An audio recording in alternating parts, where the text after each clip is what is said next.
Hey everyone, and welcome to the Ethereum Core Developer Call number 86. I'm Hudson, and this call is on Friday, May 1st, 2020. We're going to go ahead and jump into this with the Berlin EIPs, uh, and then and maybe some EFI. Or actually, James, did you discuss in chat that we aren't going to really do EFI much today? It was in the getter. I thought you said something like during the normal EFI section, we'll be asking client teams for updates, right? Say the beginning of the call has could we talk about EFI, or we've been talking about Berlin EIPs, and then now I think it's talking about Berlin EIPs in the context of updates from client implementers. So that's kind of like the phases that Got it. Okay, so we can just take out EFI then, right? if yeah, for the initial section of EFI we should take out, but any EIPs that want to be brought up as part of EFI can Okay, still do that. great. I'm going to remove that link here in a little bit. But yeah, James, if you don't mind going ahead, we'll jump into Berlin and then some of the, if anyone wants to talk about an EFI, EIP. Okay, so we have EIP-2315 simple subroutines for the EVM and EIP-2537 BLS curve operations. There's still an option that the EIP for changing the difficulty bomb calculations is possible, but it it still needs to have a lot of work done before it's done. So we'll do the BLS ones first because there's more updates on the 2315, and just going around from the clients. Or does anyone have updates on that from the development team?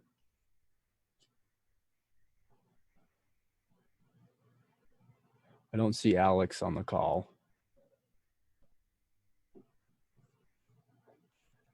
So I'll just go down the clients. Besu, do you have any updates on that?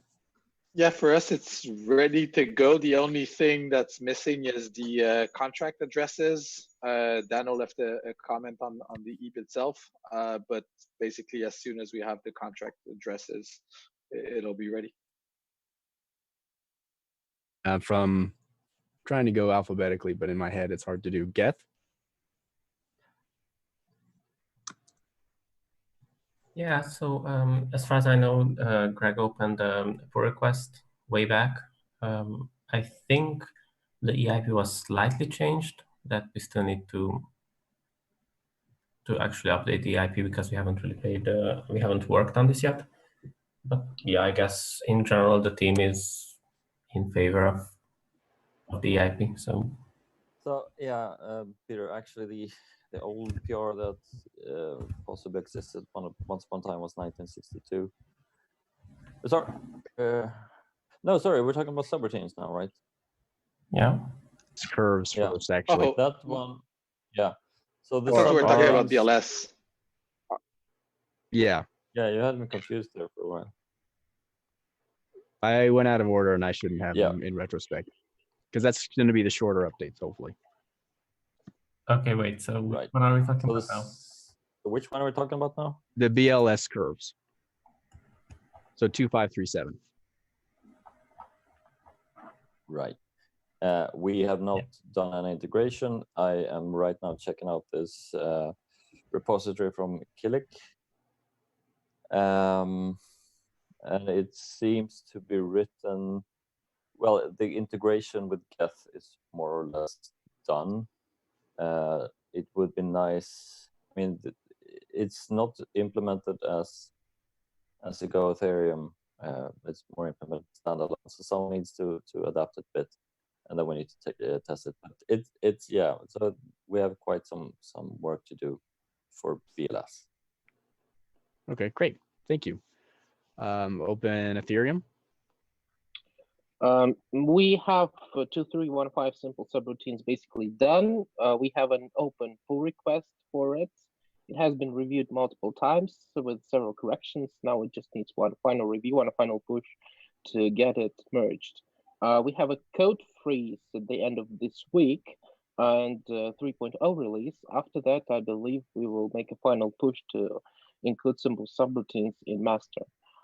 BLS, we have not yet started any implementation for the simple reason that Alex presented his black box implementation that he suggested that we could include and use, but we decided that we need some kind of independent audit and verification before we can actually use it. So we haven't started any work on it yet.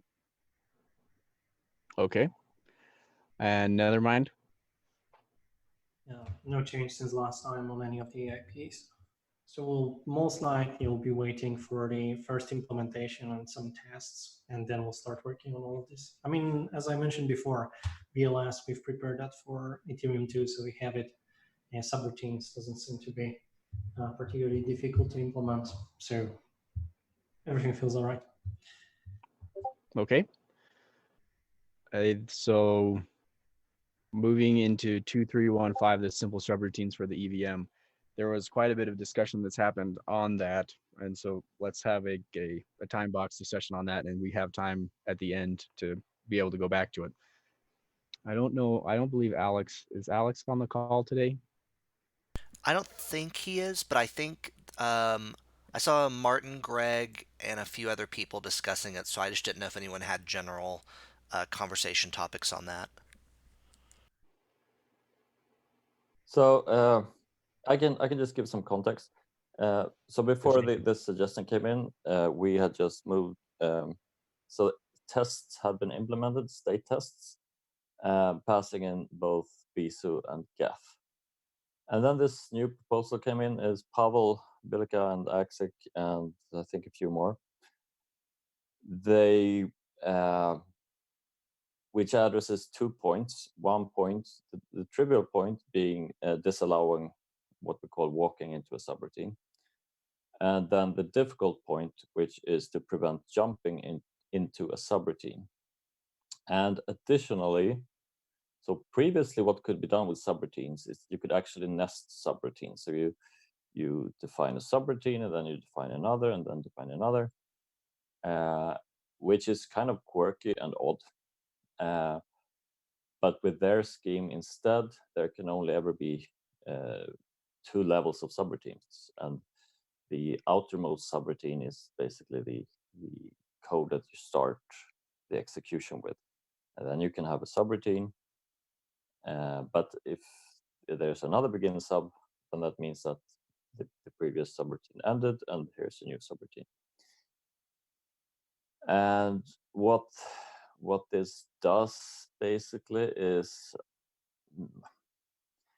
make it so this places additional constraints on jumping, and it means that whenever we jump, we not only have to check that the destination is actually code and the destination is actually jump test, but also that the destination is within the same subroutine as we are currently executing on. Yeah, and that's obviously less trivial than what we're doing at the moment. It can be solved in a variety of ways. One way would be to do a more thorough, but probably more memory-consuming thing before we start executing. Another would be to do more work during the runtime, possibly like linear to the size of the subroutine amount of work. A lot of people have expressed some comments on the suggestion. Most people think it's a good idea and are positive towards it. It kind of feels a bit like 615, but 615 asserted that code needs to be valid at deploy time, and this does not require validness. Yeah. So there's no, it doesn't require versioning, but there's, we need to look in also if there's, if there are any existing contracts which would get bitten by this fact that you cannot jump across subroutine boundaries. Yeah, I actually have some problems with that just because I did not want a 615 style, sort of Java structured machine. I wanted simply a jump mechanism, pure mechanism, no syntax. And I'm not sure this is a bad idea. I understand that generating code through the LLVM stack is difficult with trying to support these sorts of things, but the current EVM philosophy is completely unstructured flow of control, and I didn't necessarily want to change that. Just provide a more useful flow of control mechanism for the purpose. So anyway, it's a discussion that's ongoing. We're not going to resolve it here.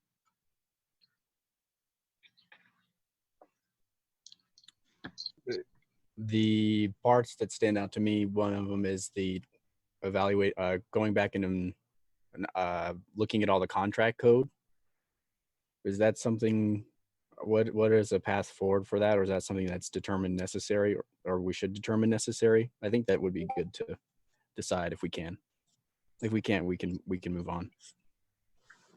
Yeah, that obviously needs to be done. I forgot to mention one of the motivators for doing it this way, and that is making it easier for code merkleization later on. Then code could be merkleized in terms of subroutines, and we would know that there will be no jumps across subroutines. Yeah, I support that goal. So it's an engineering compromise we need to work out, just the minimum amount of structure to achieve these goals.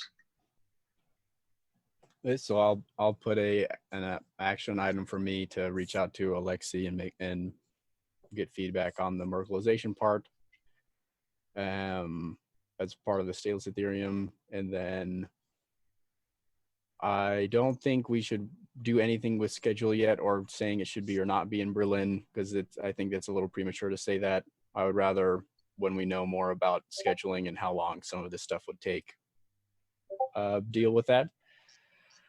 And there was the last part. So there's one thing yeah. I would like to get clarification on, though. I mean, now we have already said that, this one is slated for Berlin. And now there's this proposed change, and I would like to go back to the state where we say it's finished when it's finished, and then we schedule it, rather than pushing forward with the original proposal and then modifying it in a later fork. I don't know what's the consensus on about this. So Alex just showed up, if anyone had directed questions at him. To one thing on that, I totally agree, Martin, and that it shouldn't affect the schedule. It either will be ready or not be ready. But I don't think it's, what I was meaning to say is I don't think it's ready to, it's not fair to say it will be or won't be at this time. And so it's not worth determining that until we know more. Sounds good. And what, I guess, just to clarify, what determines the Berlin schedule? Is it the speed at which we can do the other BLS EIP? Yes. And that means we potentially just ship another one EIP upgrade? Potentially. Sure. Potentially. Okay. Also, before we move on from BLS 12381 curve, Jordi Bellina is here. I think, Jordi, you had an update from the WASM side of this implementation. Is that correct? Well, I just made a WASM implementation of the BLS corp. So if any of the clients wants to use it, it's available. Just contact me. It's right there. It's a native WASM code, and well, there is a good benchmarks. So I think I'm quite comfortable with the current gas prices, more or less. So, and it's the code is quite stable. So it's not it's very time constant. So it should not be any problem there. But just to make you know. Thank you. All right, and then James, was that everything for Berlin EIPs, or were we still in discussion about something? I was needing to check on something, so I wasn't paying full attention. We talked a little bit, Alex. I don't know if about the ongoing discussion for, I'm now forgetting the number, 2315. But if you had anything you wanted to add short before we move on, this would be a good time. If you're here, Alex.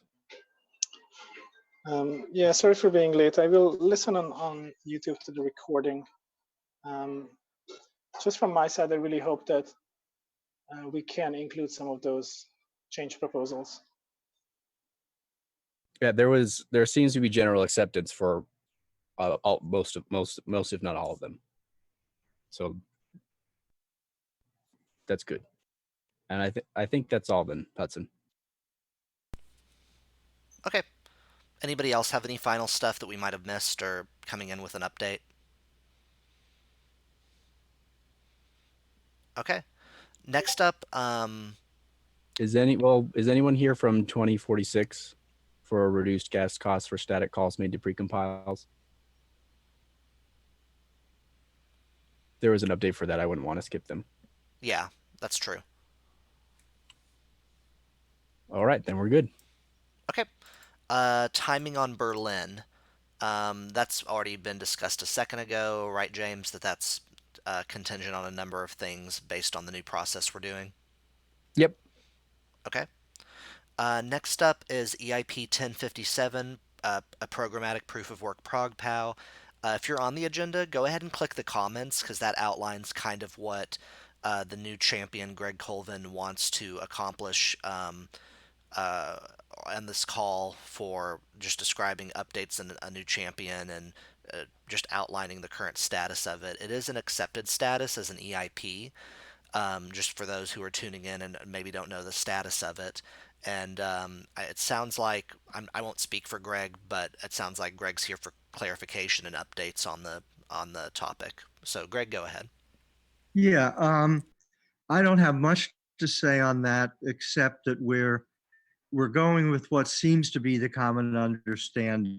We don't have a well-recorded decision on this, but basically Ben's compromise proposal has been to have the code ready, have the code on a test net, and things ready to go, provide a deterrent to ASICs for the time being, and we can work on a shelling point for when we take that out of our back pocket. It's in the holster. We can draw it when we need to, if ever we need to. And Michael is here today, and Andrea is here today, just to report on where we are at in the state of the code and the state of the test net. And so I'll let them speak. You want to go first, Andre, or I can kind of go? Oh, go ahead. Go ahead, Michael. Go ahead. Okay. Yeah. So ultimately, I think Greg echoed that 0.93 baseline that had been tested, audited, and is currently in most of the clients, I think effectively is OBE. So that's kind of overcome by events. So right now we're looking to maybe establish a 0.94, which includes two pull requests, which is essentially the kick fix, and then addressing the least authority suggestion to mitigate the light eval attack.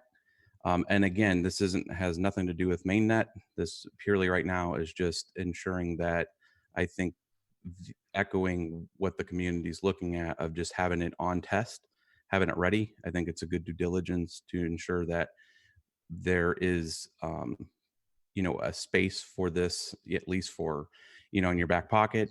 And again, sets on a test net. That way the community of miners and folks can test it. The mining software that actually GPU miners would use can be tested, and then it's just parked. That I think that would then give a better direction of either closing out 1057 and then everybody understands that it's sitting on test, and then we can kind of, put a pin in it with regards to trying to push to production. And I'll let Andre go with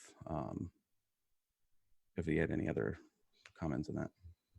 Well, I just wanted to mention that the issues described by List Authority in their audit results has been taken into account for the light evaluation attack that you already mentioned, and I wanted to specify that the KICS issue, which emerged after the two audits, the hardware audit and the software audit, were released,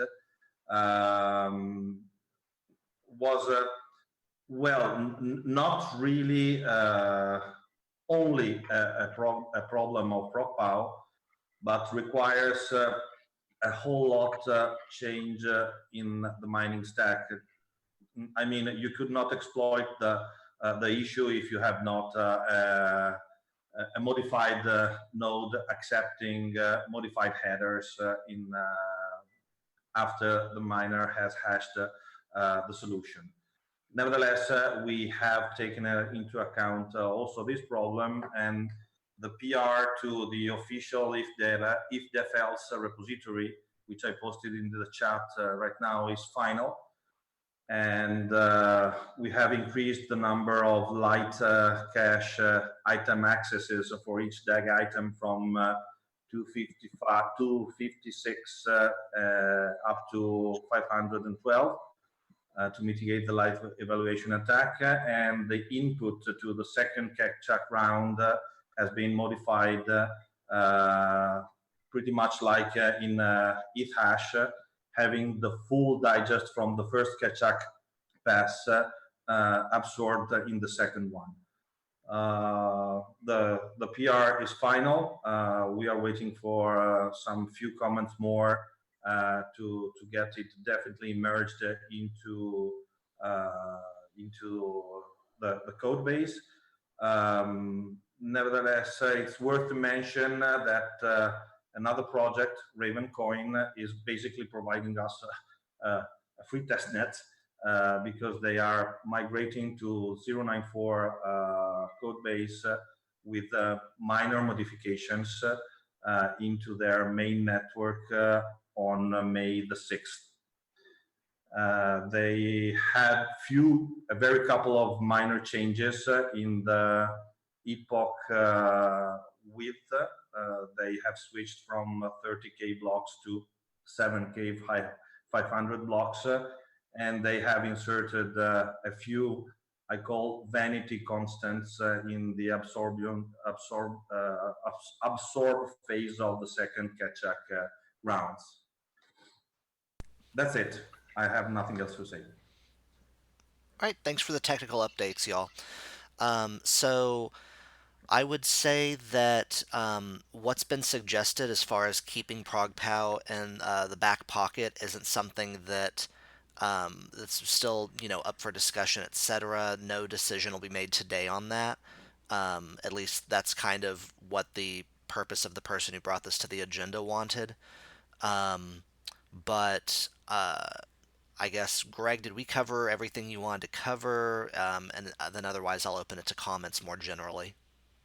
Sure, it's just I wanted people to know the status of the project technically, where we are in the work, and I think Michael and Andre have laid that out. Great. Any general comments on this at all?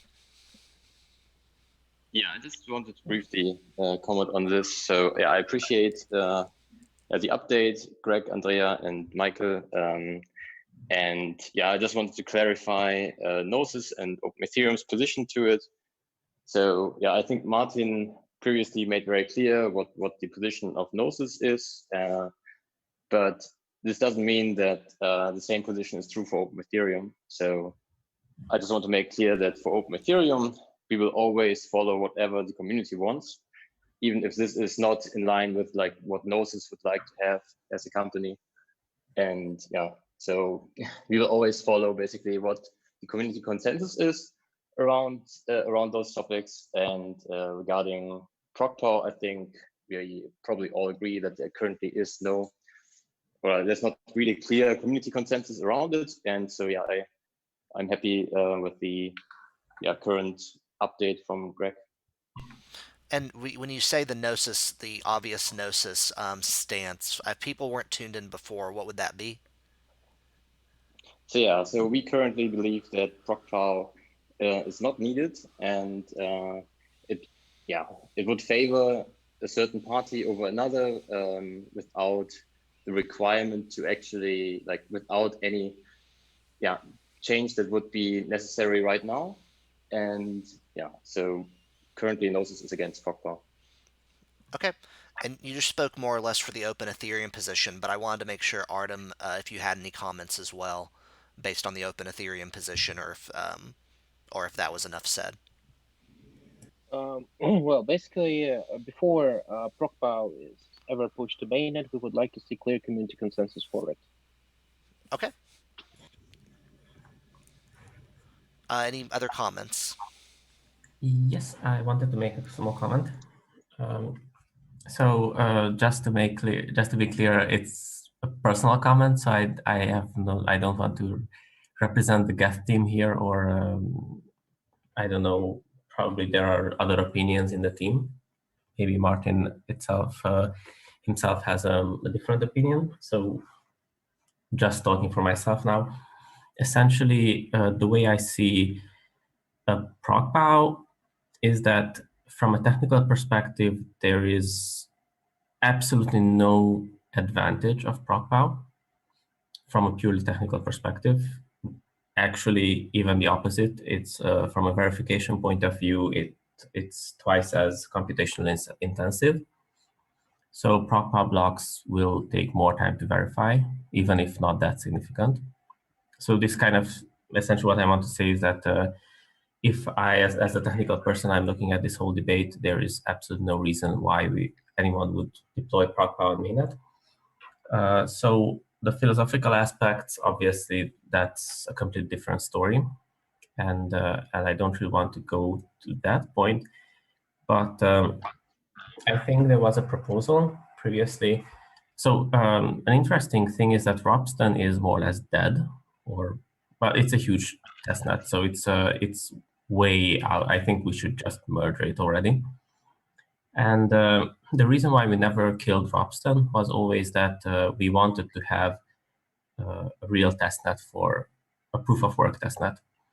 And I think that if we ever want to even consider ProgPoW, then the only option to keep that consideration, in my opinion, is to relaunch a proof of work testnet with ProgPoW, because that way every client can essentially, if you can sync mainnet, ETH is already tested. I mean, we don't need an ETH testnet to test your ETH implementation, because if you can sync mainnet, it's fine. And essentially, by having a ProgPoW testnet, that would allow us to have essentially for clients to verify that they can indeed create blocks, they can indeed verify them. And another thing that essentially having a ProgPoW testnet is maybe also advantageous in that if there are ASICs, which we probably know they are, it's kind of super. So you cannot use an ASIC to just do massive reorgs on the testnet. So I'm not sure why would you do that, but anyway. So all in all, and my personal position is that I really don't see us deploying ProgPoW on mainnet anytime soon, because, well, our goal is to keep Ethereum mainnet in one piece. And whether I personally like that there are ASICs on the network versus GPUs, that doesn't really matter as long as the network is. So for me, it's more important to keep the network in one piece than to keep the network as GPU or ASIC. So the only reason why I kind of support going ahead with ProgPoW, not on mainnet, but rather on the testnet, is specifically to have this kind of deterrent thing, so that we have something that is tested, that is ready, so that if so essentially the reason why people were against ASICs is that if, let's suppose, a single party gets too big of a hold over the network, then they can do arbitrary reorgs. And yeah, that's a legitimate issue. I don't think people would do that because the cost would be enormous, but let's suppose it's a legitimate issue. But if we have ProgPoW ready to go, then in theory, we can fork over to a ProgPoW network at any point in time. Yes, it will be painful, I understand that. It won't be nice, it will be nasty, etc. But we could do it at any point in time. And I'm not sure there is a reason to switch over until there's actually somebody abusing ETH. Okay, thanks So for the that's kind of comment. my personal opinion. Sure. May I add just a very short comment? Sure. I'm not talking about any decision of taking ProgPoW into account or not. I wanted only to underline that the so-called light evaluation attack, which the list authority audit brought to light, is applicable to ETH also. And so the increase in verification time from ETH to ProgPoW 093 is only 25-26% on my personal environment. With the light verification attack mitigation, which applies also to ETH, the light verification timings for nodes and clients and so on doubles from, in my environment, from 4 milliseconds to almost 8 milliseconds. I just wanted to add that technical point. Sure. And actually, this brings up a good point.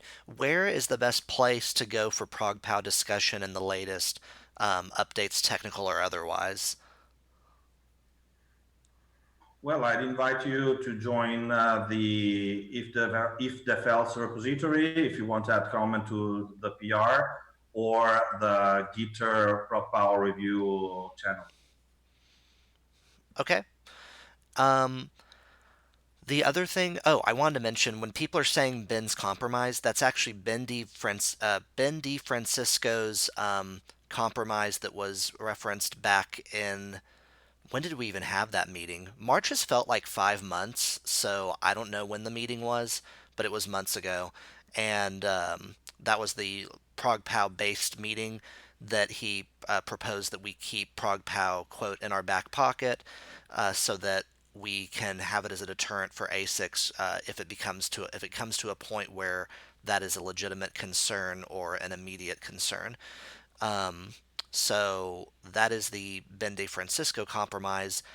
We won't get into today if that's what we want to do, but I do encourage everyone to get a little more involved in the chat. That's a personal recommendation when it comes to the philosophical decisions behind this, because I do think in order to figure out what the accepted EIP means for ProgPoW, I'd love it if we could get to a point where we have a determination on that, and if we have a clear-cut idea of what decision was made, instead of kind of this unsuredness based on rough notes we've had in the past that were incorrect, or streams that detail different people's opinions but not necessarily entire clients' opinions for how to move the EIP forward status-wise.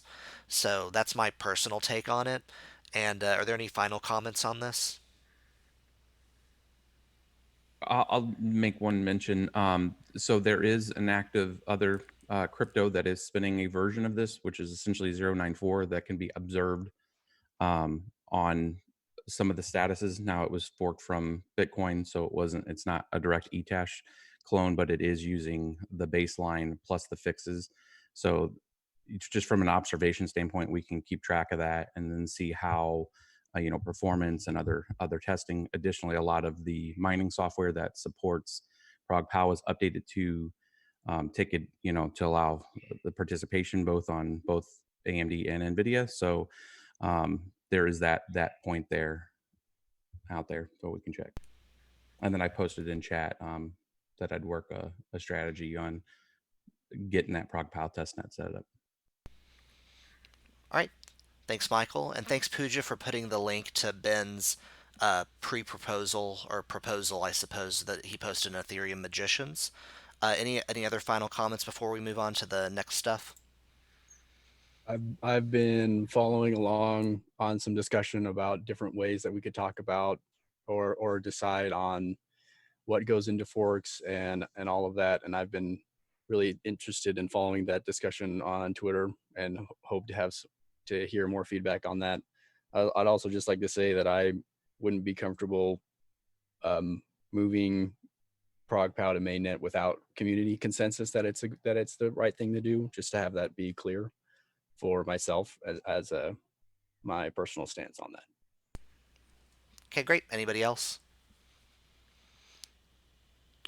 All right, so next up we have EIP-1057, repricing of the EIP-198 mod EXP precompile. I know Open Ethereum has been working a little bit on benchmarking and communicating some with the testing team. If you are in the agenda, there's a comment that's hyperlinked that you can click on. So who from Open Ethereum would like to discuss that? Hey, Hudson, this is Kelly. Actually, we performed the benchmarking, so I can speak to that. Oh, wonderful. Go ahead. All right, fantastic. Yeah, so just as a quick reminder for folks, EIP-2565 is to reduce the cost of this ModX precompile. And we came in a couple weeks ago after running some benchmarks on Geth, and we found that Geth was sort of dramatically overpriced, about 10 to 20x versus other precompiles. And we outlined sort of three ways to move forward on reducing that cost. The first was a simple parameter change that would reduce the cost. The second was to sort of modify the gas pricing formula to better represent the actual complexity of the ModX precompile. And then the third would also be seek further improvements on gas by actually sort of ripping out the underlying library and doing something more performant. And at the time, we had recommended option one, which was just make this very simple parameter change, which would reduce the cost of the operation sort of across the board. During that conversation, Martin brought up, I believe it was Martin, that we had benchmarked Geth only, and he had said, from his recollection, parity was quite a bit slower. So I'm just here to sort of report out the results on our benchmarking of parity and talk about next steps. So we did go ahead and benchmark parity. This is the speed of the precompile across the different test vectors. Using the current sort of crate and version of this precompile that Parity is using. And sort of lo and behold, our findings are that, Martin was absolutely correct.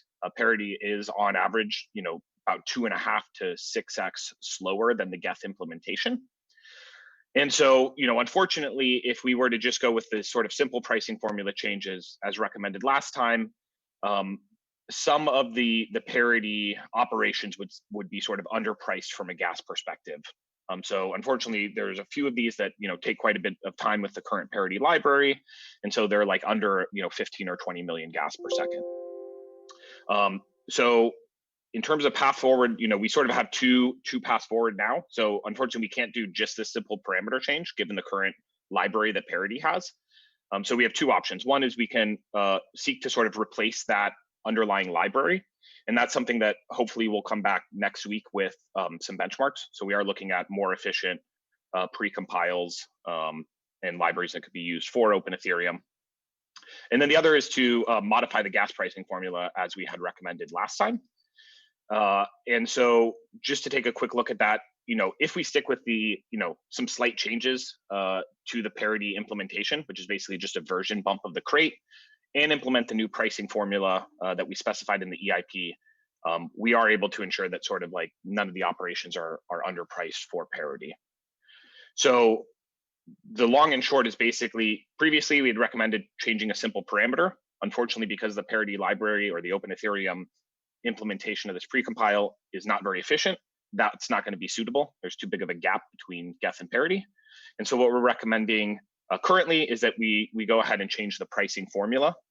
And that way, we can ensure that we get this, on average about a 6 to 7x reduction in this precompile. We get more accurate pricing of the precompile given different inputs, and we ensure that there's not any underpricing on the parity side. So that is the current recommendation, and the EIP can be updated for that. We would like to explore if we can stick with the simple pricing change and just improve the Open Ethereum implementation. And so I guess, maybe that's the update. And the question that I have maybe for the Open Ethereum team, or any representatives, if we do find a more efficient library to use behind this precompile, is that something that they're open to accepting, like sort of a pull request for, or would they prefer to stick with, sort of this existing library that they have and go with just the updated pricing formula? Did you test against numbers 0.1 or 0.2 library? We checked. We actually did it across all of them. So we checked against the 1.4.4, which is currently what's there. We did bump the crate. We saw that it got about 25% better when we did the 0.2.6 crate for that's underneath this precompile. And we also even tried a new modular exponentiation function that's in that crate already that was added, and we got some further improvements there. But even with all of these improvements to the sort of underlying library and selecting the right functions, we're still 2 to 3x slower than Geth. So if we do want to make Open Ethereum as performant as Geth, we're probably going to need to look at some other big num library like GMP or something to that effect. So it will be, and that's why I guess we wanted to get some feedback whether we'd prefer to just sort of change the pricing formula and maybe not get the full gas price reduction that we could get by matching the performance of Geth, or if we do want to, sort of try and improve the implementation of that precompile. Well, I guess we should try all improvements available, and only if we still don't match Geth here, then only then we should discuss the pricing formula change. That's my opinion. Like if you have any particular improvements in mind, we're always welcome to hop on our Discord and GitHub, and hopefully we can fix this. Okay, fantastic. Yeah, so that sounds like a great next step. So I mean, there is a path forward with this EIP without any actual library changes. But I think what we can do is come back in 2 weeks with maybe a recommended library change. So we did benchmark a variety of different libraries in Go. Ideally there's bindings or implementations for Rust that we can also do that will get parity more in line with the speed of Geth for this precompile. In fact, NUM 0.2 pull request is already up. The only reason it hasn't been merged yet is because there were no benchmarks for that. So if we could drop the benchmark, then we could probably start merging the improvements to this. Okay, fantastic. I will hop in the Open Ethereum Discord and share these benchmarks with you. Out of curiosity, so Go in general is not considered the blazing fastest of the languages. I'm curious why is there such a big discrepancy? So something is funky if there's a 6x. So that's surprising. So right. One thing which came out, almost 2 years ago, an old comment was that parity does exponentiation by squaring, but plan to optimize it. I don't know if they ever did. Yeah, I think that's sort of the right direction, Martin. Right. So the first thing was that Rust used to operate on sort of like 32-bit limbs versus 64-bit limbs, which is what's in your processor today. So that was one of the issues. I think this bump to 0.2.6. I think maybe some of that was changed. So that's one element. And then to Martin's point, yeah, there are more efficient algorithms. So the big number library for Geth, for instance, if you're doing a large exponentiation, we'll go into Montgomery representation and do those exponentiations and then come out at the very end. And so if you're doing, sort of large exponents, it's much more efficient. I don't believe any of that's actually happening on, at least with the big num library that Parity is using today. So I don't think it's a Rust performance issue per se, as so much the algorithms that underlie the big number library that is being used by Parity. Thanks. Okay, are there any other comments or questions on that? Okay, Kelly, as far as next steps or any request for I guess review on this, what would you say is your ask?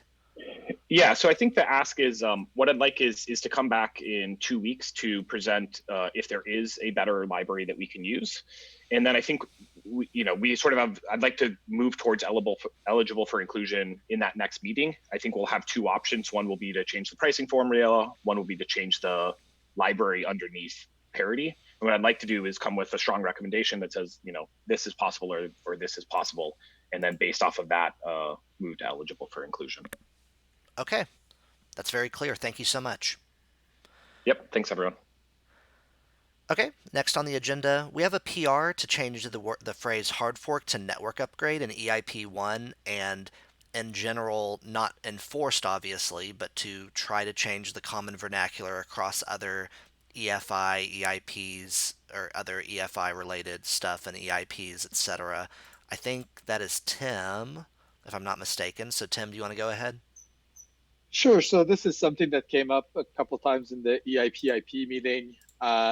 It seems like on Ethereum, there's a couple things that are different with regards to upgrades and hard forks than I guess Bitcoin, where this kind of originally came from. But over the past couple of years, you've seen kind of the EF's blogs use network upgrades rather than hard forks. And I think this is probably something we should adopt just more broadly. The main reasons for that are, first of all, like just the expectation that upgrades will happen fairly frequently on Ethereum is quite different than on other networks where hard forks are kind of these dramatic and kind of very rare events. The second bit is just around I don't know. One conclusion that was reached on EIP-IP is hard forks are often like the result of a network upgrade that is contentious. So that the kind of base case here where everything kind of goes smoothly is just like an upgrade, and if people decide not to upgrade, then they're kind of forking off. And the third bit is just around clarity for communication. So a lot of times when people think of hard forks, especially like in the past years, as we've seen on Bitcoin, people think like, oh, I'm going to get some free coins on whatever the other chain is. And again, this is probably something that like we don't want to be like associated with most Ethereum network upgrades. And that this way people don't have to worry like whether or not they're going to get another coin and whatnot. And so this PR I had up specifically changed it in EIP-1.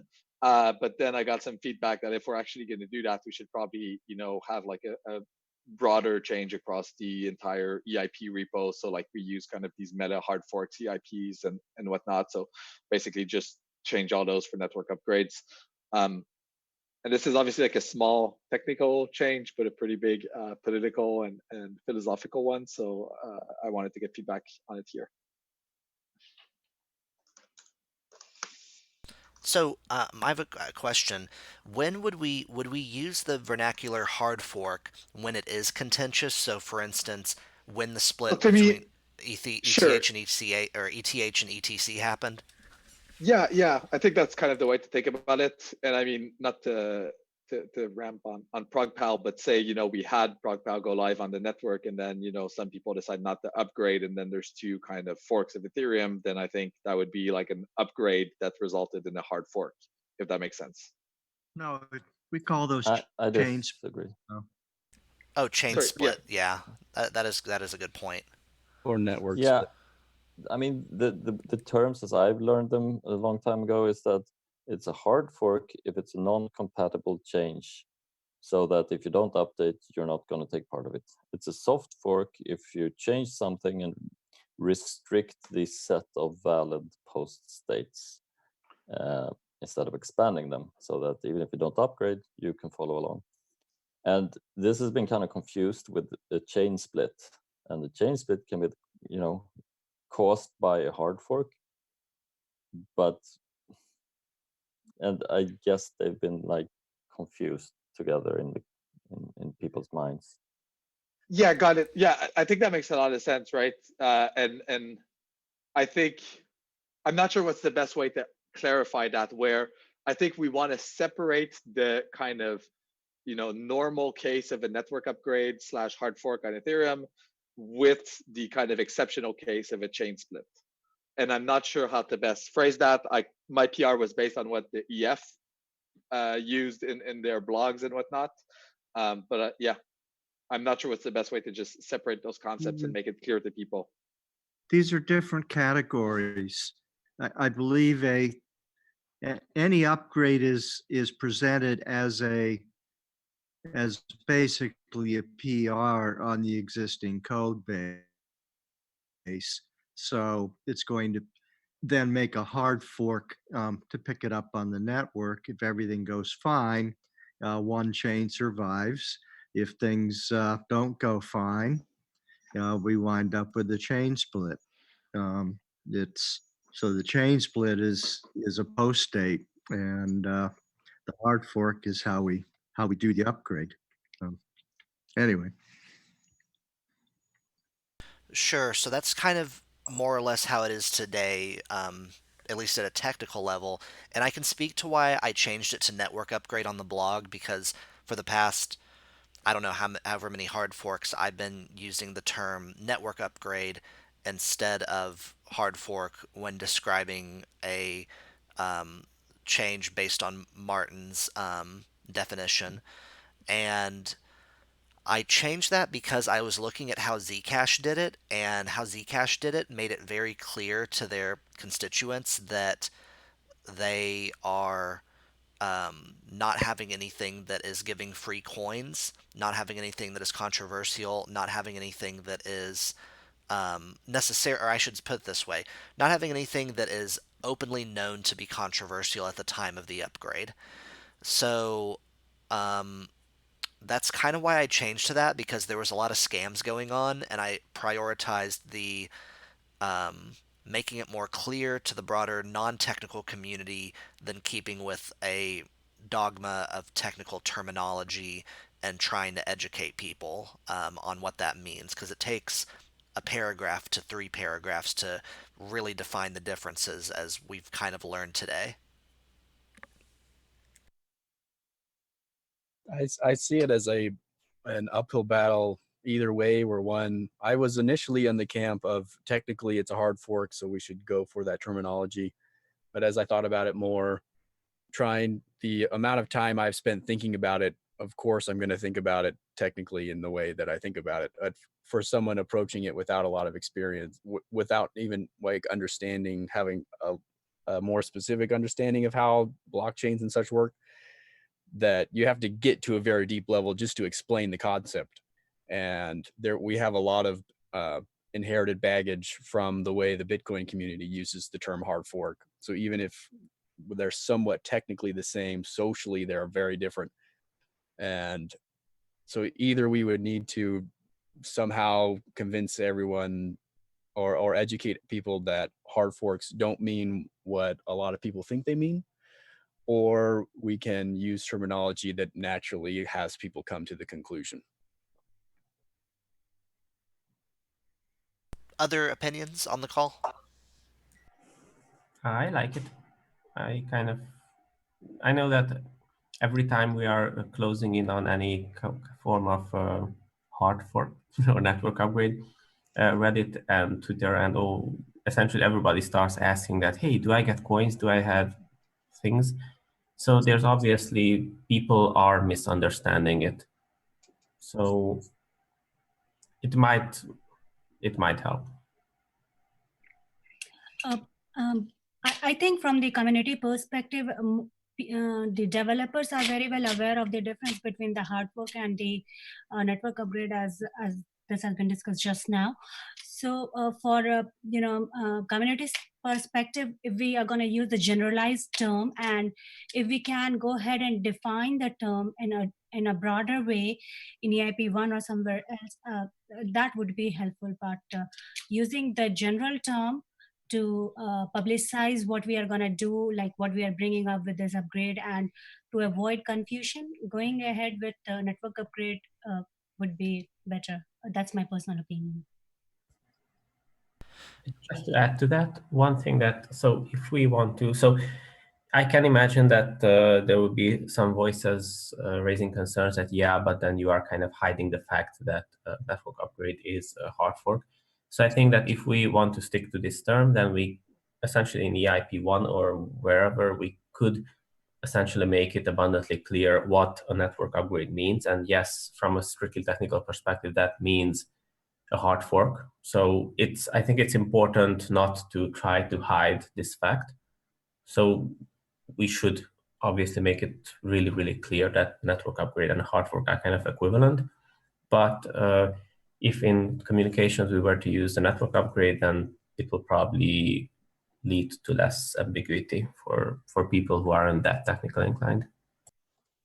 I really like that. And I guess coming back to Martin's original point, like, yeah, I do want to make sure we have, some technically accurate definition. So would it make sense to then add something in EIP-1, which says, these are network upgrades, AKA, hard fork, strictly speaking, and to also kind of define that they don't necessarily result in a chain split, right? That like there's the risk that they will, but chain splits are kind of a potential outcome of the upgrade.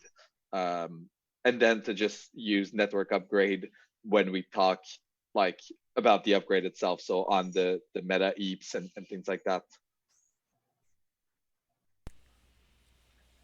Okay. Yeah, I agree with that as well. And this might come down to the EIP editor's decision, although there's not really a clear-cut process for who makes a decision to make this type of definition change. Generally, it is discussed in the community through a PR in the EIP's repo. Alex Berzazzi did mention that we should probably bring it up in this call just to get opinions and see if there's any kind of official or unofficial buy-in that we can get from the core devs. So are there any other comments? Anyone want to like say this is a great idea or this isn't a great idea kind of a thing? Because everything seems to be leaning toward yes, but again, we're having a lot of people from the non-technical social side also speak up.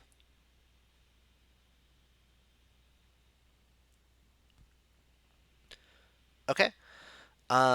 So we've brought this up in the meeting. Tim, in my opinion, the next step would be to bring this up broadly as a PR that we advertise over Reddit, Twitter, any other like chat rooms, any other places that we can get some community input from, and then move it to last call if it doesn't receive any kind of dissent, like outward dissent, while also checking with the EIP editors to see that there's nothing process or otherwise that we are violating. Yeah, that makes sense. I guess the process bit that was hard is because this is a PR to EIP-1 and not a new EIP, there's kind of no status associated with it, right? So I don't, like, Alex, do you have any suggestions on that, given you're an editor? Or Greg even, because I think Greg's an editor too. Yeah. I mean, the discussion is just to use a different terminology than hard fork. And that's not only relevant to EIP-1, but maybe to the hard fork meta EIPs and maybe other parts of the repo as well. Yeah, so exactly. Correctly. Yeah. So if I do say, like a wholesale change in the EIP repo and add this explanation in EIP-1, that's still not like adding a new EIP. So it won't have like a status associated with it, like the draft, last call and whatnot. And I'm wondering what's like the best way process-wise to go forward from there. I don't think we have any process, to be honest, for change proposals to EIP-1 or anything like that. Pure anarchy. Go ahead, James. I have a suggestion or an idea that while we've been talking about this, that we could, it sounds like the core devs are leaning towards saying yes on this kind of change. So we could have a section in EFI that is for PRs like this, so we can make it eligible for inclusion as not as a status, but just as a marking that as the same kind of idea of a blessing from the core devs, and then with community feedback and going through last call somehow, then might be a good way to kind of resolve this. Yeah, and this is to solve a process issue with these active EIPs, of which EIP-1 is the only active EIP we have, or I should say an active status, which means it is fluid and not a final EIP ever, and usually an informational document. So let's do this so we don't take up too much more time. Let's move this to that PR. We have a link to it in the agenda, and we'll start pushing that out and maybe even mention in the core dev getter again, hey, can anyone come in and comment on this, or give your approval or disapproval, and we'll move on from there. Yeah, and to be clear, yeah, I'll try to get this done, I guess, in the next couple of days. But there is some work to do on the PR to get there, and I'll share that once it's done. Do we need to open a magician thread for this? Because this mostly leans towards CS, and if we need further discussion, probably we can go ahead and do that. There we can capture it and. Yeah, I'll do that once the final PR, or I guess modified PR is up. I'll post the ETH Magicians thread, and people can use that or the PR itself to discuss. Okay, thanks, Tim. Hudson, is it worth saying or motioning that there's consensus on the core devs on this idea, kind of as like a note item that people can reference? I think so. Does anyone think it isn't that is not the case? Okay, then yeah, I would say that there is consent amongst the core devs who spoke up on this. Therefore, there would be consent, as there is not dissent. So we can add that to the decision items. Yes, we can add that to the decision items. That was a long way of saying, yeah, I think it's accepted. So I guess I'm the one who decides that now. Let's see. What's the next thing on here? Oh, the state tree. Guillaume. What was that? Yeah, the next one is Guillaume. Oh, it is Guillaume. Yeah, go right ahead. Hi. Yeah, so I was. This is a PR that is still not merged, but I wanted to collect some feedback, and it stems from a meeting we had in Paris, the ETH1X meeting we had in Paris about converting from the hexary trie to a binary trie format. And yeah, basically there were two methods being discussed before that. There was the stop the world approach, where you just stop producing blocks and everybody converts the trie. And and after a while, when you estimate enough time has elapsed for everybody to be up to date, you start minting blocks again with the new root. And the other method that was initially proposed was to convert branches in the trie as they are written one by one. So this approach, combines the best of two worlds, and tries to at least. And the idea is that instead of stopping the world, you lay another trie on top of the previous one. So you make the classical trie read only, and you add a new field in the block header to say this is an overlay trie. And every time you write, you go right into the overlay trie. So the base trie, the initial trie, is left read only, so that you don't have to restart your conversion all the time. So the conversion happens in a background process. And when you read, you first check if the value you're looking for is in the overlay trie, and if it's not there, you go to the base trie. And when enough time has elapsed, you decide that everybody should be up to speed on the conversion. So you you switch the trie root, the base trie root, to its binary version, and then there's a second phase that begins where you slowly start merging the trie back a couple, more than a couple, but let's say a couple hundred accounts at a time. And then when the overlay trie is empty, you just drop the extra root that was for the overlay trie, and you continue with the binary trie. Yeah, so that's the general idea, and I just wanted to make sure it was seen and have a discussion about it. So one thing that is super unclear to me is that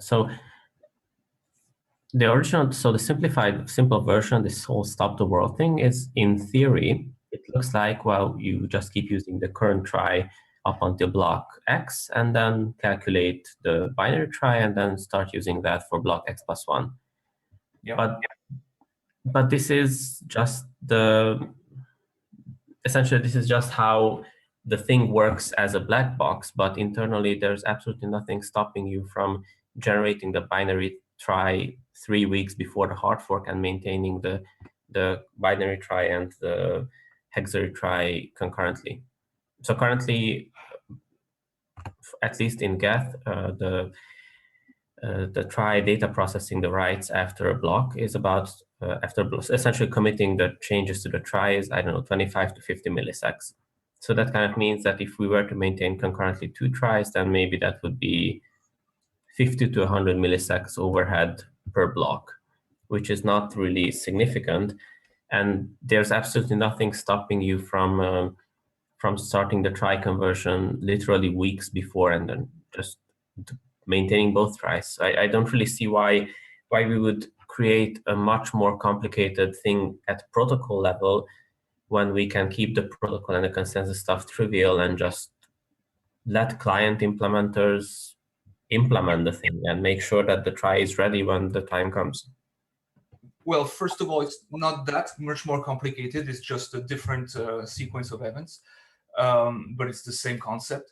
And but the point is that you are moving stuff into consensus. Right, and the second reason is because when you have a phase, you have a justification for increasing the gas price. Whereas if you do this over like before, you are going to see an increase in gas price, but there's no real protocol justification. I don't see what the link of gas price is into any of this. Well, you're going to have to, like when you do a write, you're going to have to write double, right? Yeah. And so how would you, I mean, that has to be impacted somewhere. So there will be, I mean, there will be a natural, miners will notice that it takes longer to verify and execute blocks, and thus they are incentivized to raise gas prices, right? Yeah. Or lower the amount of gas that can be consumed.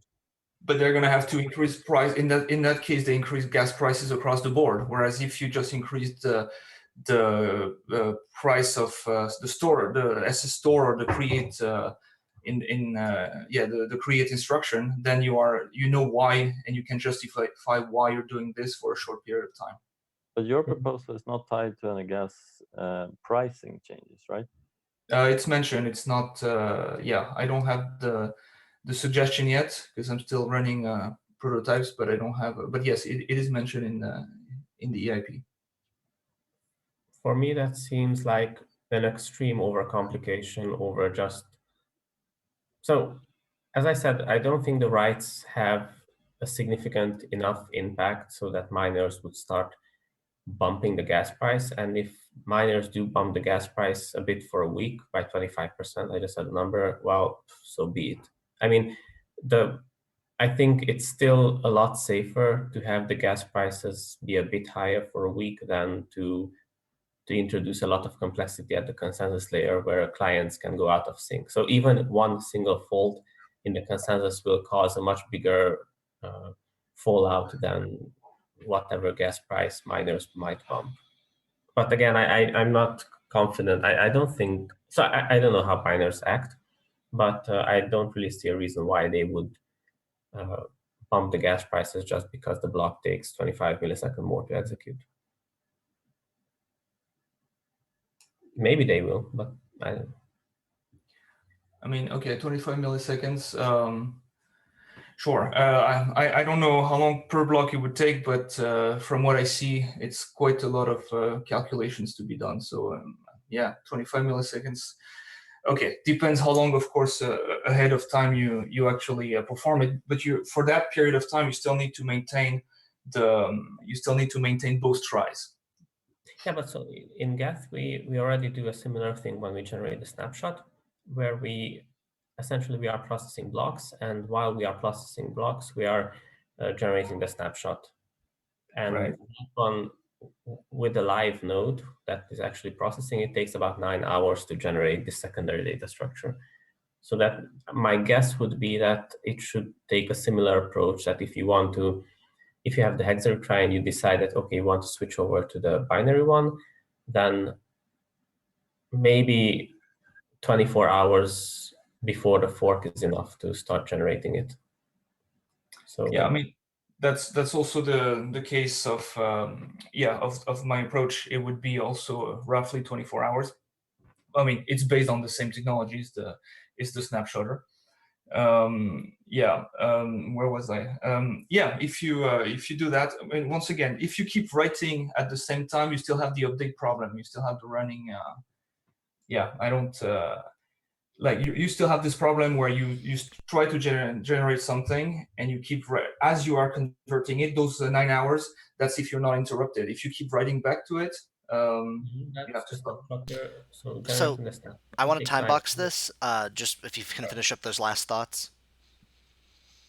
Yeah, anyway, indeed, it's kind of a technical detail, so let's not go into it. So essentially my point really is that I think it's more advantageous to keep the protocols, the consensus protocol, simple, even if that means the client implementation might get a bit more complicated, because to me it seems safer. It's much simpler to just test out that your code works okay on the various load and not have to worry about the interplay with somebody else's node in the network.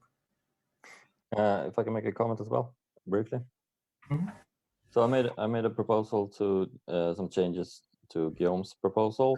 Yep. My change would be to make things simpler by only producing empty blocks, thus no deletions and no complications like that, and it would only amount to a couple of thousand changes during this period, so that could easily be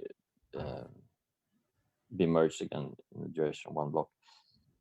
And so on the other extreme, there's Peter's variant where you just switch over, and that's easy to do for Geth, which have a flat file data layout and a snapshotter, but it might be more difficult for other clients.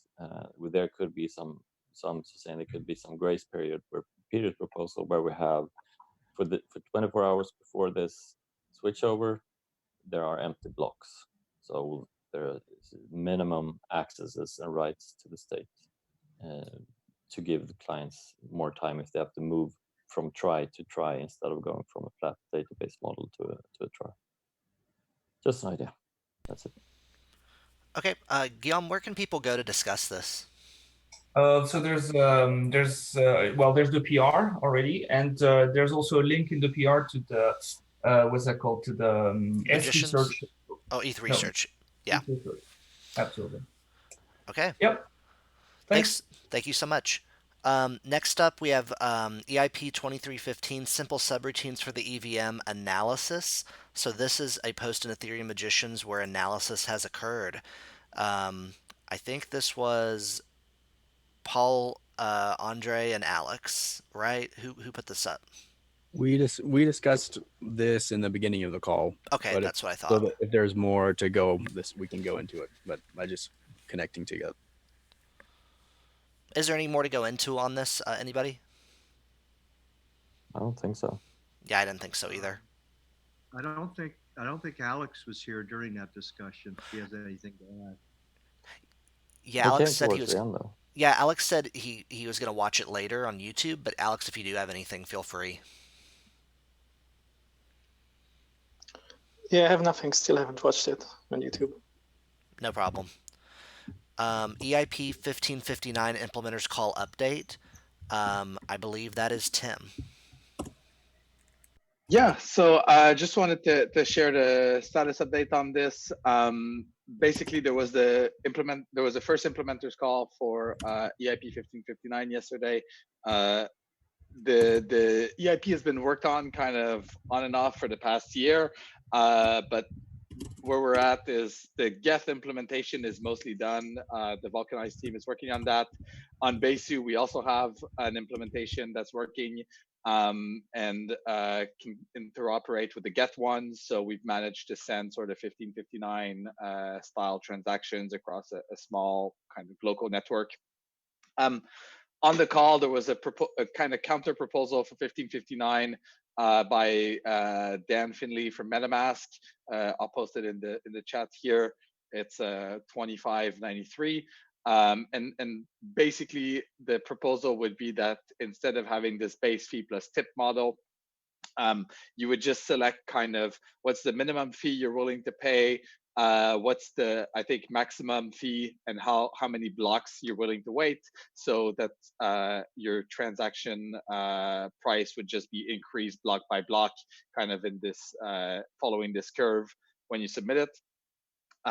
So the bulk of the call was kind of discussing the trade-offs between those two proposals, and the next steps from here are to kind of run a economic analysis of the two and see what the trade-offs are in more details and whether or not it's possible to combine them. So one idea that came up is that 1559 has this tip parameter, which in times of high stress on the network basically falls back to a first price auction. So maybe instead of using the tip, you could have something like this escalator fee instead. So the EF Robust Incentives Group is going to look into that. On the client side, us and the Vulcanized team are going to try and set up a small test net to test a bunch of the parameters that were kind of chosen arbitrarily in the EIP and make sure that they work and see if there's actually some better ones we could use. And finally, one thing that came up was just like the user UX of these changes. So MetaMask is going to take a stab at what the different proposals would look like from a user perspective. And we might try to get the community bounty up to get some more proposals of how you could represent these different models. And the plan is to have another follow-up call in a month. Yeah, that's basically it. All right, any comments on that? Okay. I've left this on the agenda. I don't think it was requested, but I know we've been talking about it a lot lately. EIP 2583, penalty for account try misses, and I think that's usually Martin. So Martin, if you had any updates for that, or otherwise you can tell me to take it off the agenda or keep it on for next week or anything. You can take it off. I have been convinced now that there is a much better model, which was originally from Alexei. Okay. Using gas and oil as two distinct things. And I think it solves the whole problem a lot better and also ties in better with Witness and ETH1X. So something we want to start doing now is putting EIPs to withdrawn when they are withdrawn, I guess. So if you could change the status on that so we can merge it and officially take it off the record, that'd be awesome. We make sure that it isn't yet. We need to add the withdrawn tag back into the bot that checks formatting, just as a heads up. Oh, okay. So that tag doesn't really exist yet as far as the bot is concerned. So that needs to be solved. Okay. Next up is testing, and I know Martin put an update at the bottom of the agenda as one of the comments. Martin, do you just want us to read that, or do you want to go ahead with it? We have time if you want to say it. Okay. Yeah, we did quite a lot of work on Hype. Nethermind and Besu are now almost first citizens. They will be when they can run the consensus tests. But they can run a few of the other tests. So Hive does consensus tests. That's what it's mainly known for. But there's also peer-to-peer protocol tests, which test some vulnerabilities that may occur in the implementations. It also contains GraphQL suite. It also contains a sync test to see if clients can fast sync between each others. That's it about Hive, and it's at ethdevops.io, not the old address. Yeah, we're also working on this state transition tool because we in the Go Ethereum team don't really want to maintain the retest ETH client implementation, but we want to replace it with this binary executable. And to that effect, we have tried to narrow down a specification on how such a tool should look in case other clients also want to implement one of these. And Dimitri is working on trying to get them first, well, running state tests with them, and then generating blockchain tests using this little tool. And that's it from me. Anybody have comments on that? Okay. Review previous decisions made and action items. I wanted to talk about this real quick as just a process discussion. We ran into an issue where some of the older notes had decisions and action items that were inaccurate. So we want to develop a new or just improved way of having checks done for that, and maybe having the notes be a little bit more clear. So the cat herders will talk among themselves about how to do that. If anyone from the core dev meetings has comments on that, feel free to give them to me or Pooja or attend one of the Ethereum cat herder meetings. Just let us know. Otherwise, I don't think we should go over the decisions and action items on the chance that they are inaccurate until we make it so that the system is a little more tight. Um, but if anyone wants to go over those on your own and you see a mistake, that would be greatly appreciated to do review of them. We also, I think another thing we want to change is to have hyperlinks on the EIPs, because right now it's all just an EIP number and then what was happening with it. So that would take a lot of scrolling to go back and forth. So that'd be a little thing. Does anyone have a disagreeing opinion on that or a comment?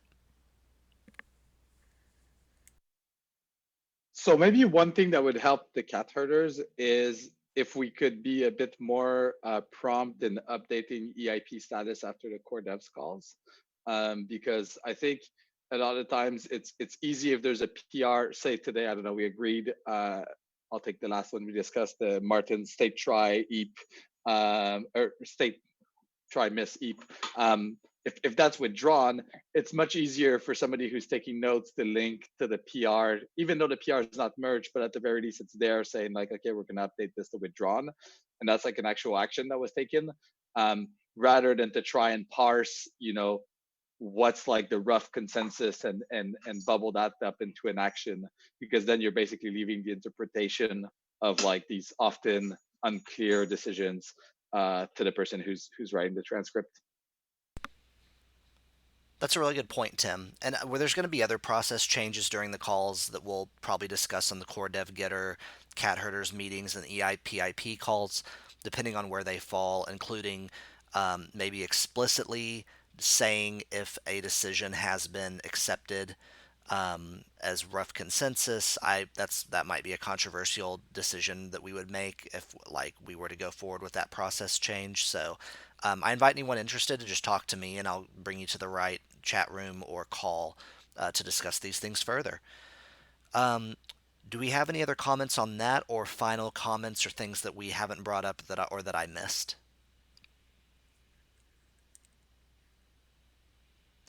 We have an extra 2 minutes. Let's all give ourselves a pat on the back for that. Good job, everyone. We made it. We got through this really long agenda today. So we'll see each other in 2 weeks on May 15th at 1400 UTC. Everyone have a great weekend. Thank you. Thank you. Thank you. Thanks. Thank you. Thank you. Thank you. Cheers all.